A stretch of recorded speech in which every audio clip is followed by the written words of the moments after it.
नमस्कार। कहानी संसार में आज इशाक बशेविच सिंगर की लिखी कहानी कथा एक खास सुई की, जिसका हिंदी अनुवाद ममता जोशी ने किया है। वाचन स्वर मेरा यानी अनुराग चौधरी का है। मेरे प्यारे लोगों, आजकल सारी शादियां श्रीमान प्यार के माध्यम से ही तय होती हैं। जवान जोड़े घूमते फिरते हैं, प्यार के बंधन में बंध जाते हैं। थोड़े दिन बाद से ही लड़ाई झगड़े शुरू हो जाते हैं और फिर एक दूसरे से नफरत करने लगते हैं। मेरे समय में माता पिता और शादी तय करने वाले बिचौलिए के निर्णय पर ही भरोसा किया जाता था। मैंने भी तो अपने टोडी को शादी के बाद ही देखा था। चलो, इसी बात पर तुम्हें एक कहानी सुनाती हूँ। रूबशा शहर में रेब लेमेल वेगमेस्टर नाम का एक बेहद अमीर आदमी रहता था। उसकी पत्नी एस्थर रोजा बहुत सुंदर थी और अपने बालों के ऊपर हमेशा एक काली लेस का दुपट्टा ओढ़े रहती। गोरी चिट्टी काली आंखों वाली एस्थर रसियन, पोलिश, जर्मन और शायद फ्रेंच भाषा की भी जानकारी रखती थी। पियानो भी बजाती थी। उनका एक ही बेटा था, बेन जायोन। माँ बेटा स्वभाव और पसंद नापसंद के मामले में एकदम दो बूंदों के समान एक जैसे। बेन आकर्षक लिबास में जब भी शाम को घूमने निकलता तो उसका गोरा रंग, काले बाल और स्वस्थ कदकाठी देखकर जवान लड़कियां दिल थाम कर रह जाती और खिड़कियों के पीछे छिपकर उसे ताकती। अकूत संपत्ति का अकेला वारिस, घर का कामकाज देखने के लिए अनेक कार्यकर्ता थे। लिहाजा एस्थर अपने बेटे के लिए दिन भर एक अच्छी बहू लाने के ख्वाब देखती। कोई लड़की सुंदर नहीं लगती थी तो कोई बुद्धिमान नहीं थी। आधे पोलैंड की सुंदर लड़कियों में कोई न कोई कमी निकालकर एस्थर कुछ खास गुण वाली कन्या ढूंढने के फिराक में थी। मैं नहीं चाहती कि कोई मेरे बेंजी को सताए। अगर औरत रूखी और बदजुबान होती है तो पति को ही जिंदगी भर का दुख झेलना पड़ता है। 19 वर्षीय बेन की सगाई नहीं हुई थी। उन दिनों के हिसाब से बेन बूढ़ा हो चला था। उसके पिता का कहना था कि माँ की मेन मेख निकालने की आदत की वजह से लड़का शायद कभी शादी ही न कर पाए। एक दिन एस्थर ने मुझसे कहा, जेलडेल, क्या तुम मेरे साथ जामोस्क चलोगी? वहाँ मैं क्या करूँगी? मैंने पूछा। उससे तुम्हें क्या, तुम मेरी मेहमान बनकर रहोगी, एस्थर बोली। एस्थर की निजी घोड़ा गाड़ी थी, पर आज वह साधारण गाड़ी में यात्रा कर रही थी। शानदार कपड़े छोड़कर सादे कपड़े पहने थी और महंगी लेस के दुपट्टे की जगह मामूली स्कार्फ ओढ़े हुए थी। जरूर बहू की तलाश में उसने अपना वेश बदला होगा, पर एस्थर से कौन पूछ सकता था। मन होगा तो बताएगी, नहीं तो निशब्द चुप्पी। मैं तो क्या, किसी को भी पूछने की जरूरत नहीं होगी। रास्ते में उतरकर हम दोनों बेरिश लुबनीर की मशहूर दुकान पर चलकर पहुंचे। उस स्टोर में सब कुछ उपलब्ध था। सुई, धागा, स्वेटर बनाने के लिए ऊन और तमाम तरह का रोजमर्रा का सामान। स्टोर के एक कोने में एक व्यक्ति, जो शायद दुकान का मालिक था, वही खाते में हिसाब लिख रहा था। दूसरे छोर पर बने काउंटर के पीछे एक लड़की खड़ी थी। उसकी आंखों में जैसे एक ज्वाला धधक रही थी।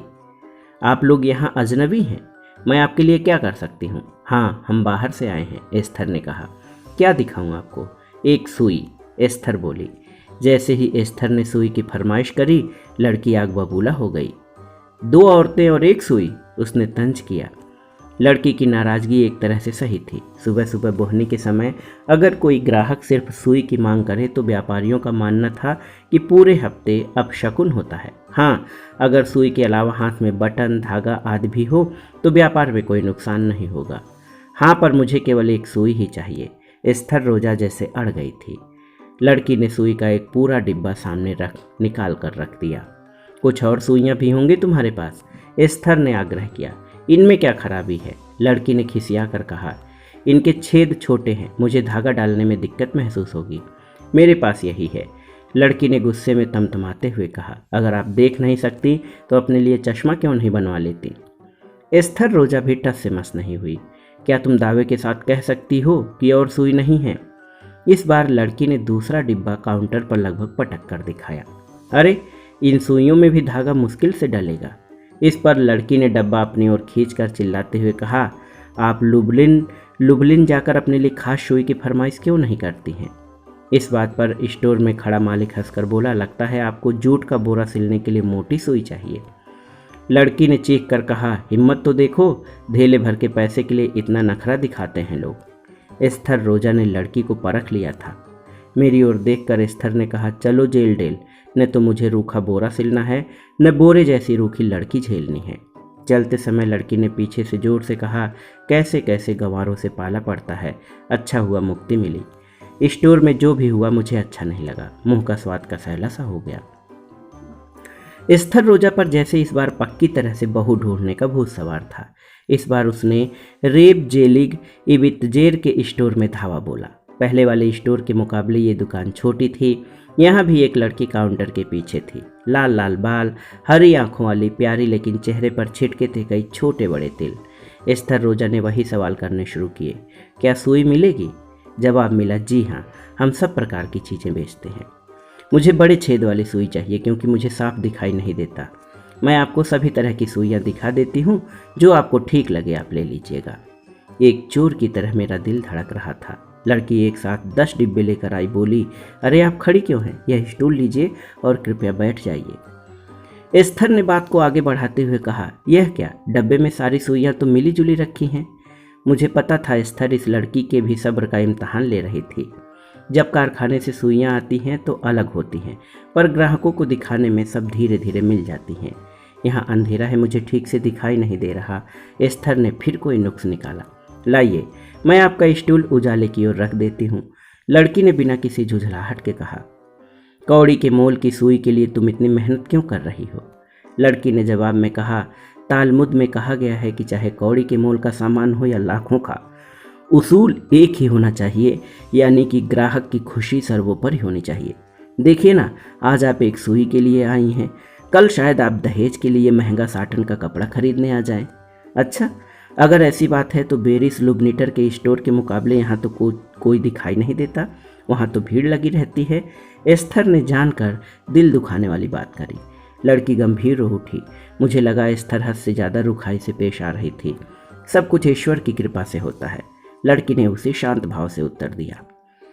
एस्थर अपना स्टूल उठाने के लिए आगे बढ़ी। नहीं, रहने दीजिए, मैं रख दूंगी, आप तकलीफ मत कीजिए। रुको, मैं तुमसे कुछ कहना चाहती हूँ। एस्थर ने लड़की को रोककर कहा, आप क्या कहना चाहती हैं? घबराकर लड़की ने स्टूल पर बैठते हुए कहा, मैं तुम्हें अपनी बहू बनाना चाहती हूँ। लड़की का रंग खड़िया की तरह सफ़ेद हो गया। घबराकर बोली, मैं समझी नहीं, तुम मेरी बहू बनोगी?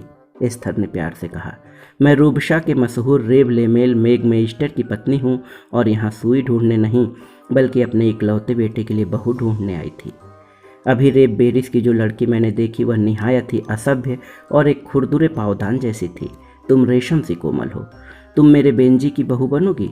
अपना सर झुकाओ बेटी, मैं तुम्हें ये माला पहनाना चाहती हूँ, ये तुम्हारी सगाई की निशानी है। लड़की के माता पिता को जब सगाई की खबर मिली तो वो भागते हुए स्टोर में आए। वातावरण में बधाई और खुशी के संदेश गूंजने लगे। किसी ने रेब बेरिस की लड़की इट्टी को भी सगाई का संदेश दिया। वह दुख के मारे फूट फूट के रो पड़ी। एस्थर ने अपने बेटे की शादी खूब धूमधाम से संपन्न की। मैंने तो सगाई और शादी में जी भर के नृत्य किया। दूल्हा दूल्हा का जोड़ा फाख्ता चिड़ियों की तरह आजीवन प्यार में डूबा रहा। 1 वर्ष बाद एक सुंदर संतान हुई। एस्थर रोजा का चुनाव 100% सही निकला। और आपको बताऊं कि इट्टी का क्या हुआ। किस्मत जब खराब होती है तो सब कुछ उल्टा पुल्टा हो जाता है।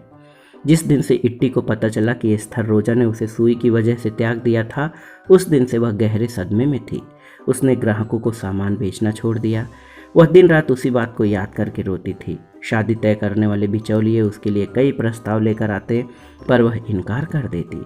उसके स्टोर में दिलचस्पी खत्म होने से व्यापार में भारी घाटा हुआ। कुछ वर्षों अवसाद में बिताने के बाद उसने लुबलिन के एक तलाकशुदा व्यक्ति से शादी रचा ली। उसके संतान नहीं हुई। जीवन के सारे दुर्भाग्यों को वह एस्थर रोजा की बहू फ्रीडा गिट्टेल के मत्थे मढ़कर उसको कोसती और मानसिक परेशानियों के चलते नीम हकीम और वैद्यों के अलावा चिकित्सकों के पास किसी न किसी बीमारी का निदान पाने के लिए भागती रहती थी। एक दिन कपड़ा सीने के दौरान सुई में धागा डालने के लिए उसने सुई अपने मुंह में दबाई। तत्काल उसे गले में चुभन महसूस हुई और सुई गायब हुई। कहा जाता है शरीर में रक्त के प्रवाह के साथ सुई घूमती रहती है। दिन रात इट्टी चीखती रहती। उसे लगता जैसे शरीर में अलग अलग हिस्सों में सुई चुभ रही है। कोई कहता उसकी अंतरात्मा उसे कचोट रही है, कोई कहता उसके बुरे कर्मों का फल है। बहुत कष्ट सहने के बाद इट्टी वियना गई, जहाँ के नामी सर्जन ने शल्य चिकित्सा से उसकी सुई निकाली और उसको प्रमाण के रूप में सुई दिखाई। अब सच में सुई निकली थी कि नहीं मैं कह नहीं सकती, क्योंकि मैं वहाँ नहीं थी, पर इसका प्रभाव अच्छा ही रहा। इट्टी मानसिक रूप से ठीक हो गई। वापस आकर इट्टी पहले जैसे स्वस्थ हो गई। वह कभी माँ न बन सकी। माता पिता उसके चल बसे थे। व्यापार ठप हो चुका था। उसने फिर से स्टोर खोला और अपनी खोई हुई प्रतिष्ठा लौटाने में वह सफल हुई। जो वार्तालाप उसके और एस्थर के बीच कभी घटा था, वह इट्टी द्वारा कभी दोहराया नहीं गया। जो भी उसके स्टोर में आता, चाहे कितने भी कम दाम का सामान खरीदता, इट्टी उससे विनम्रता से बात करती और उसे बैठने के लिए कुर्सी जरूर देती। एक सुई ने कैसे लोगों की किस्मत बदल दी। दिखने में थी तो तुच्छ, पर सुई थी बड़ी कमाल की। तो ये थी कथा एक खास सुई की। दोस्तों, ये कहानी आपको कैसी लगी हमें कमेंट बॉक्स में ज़रूर बताइएगा। कहानी सुनने के लिए धन्यवाद। नमस्कार।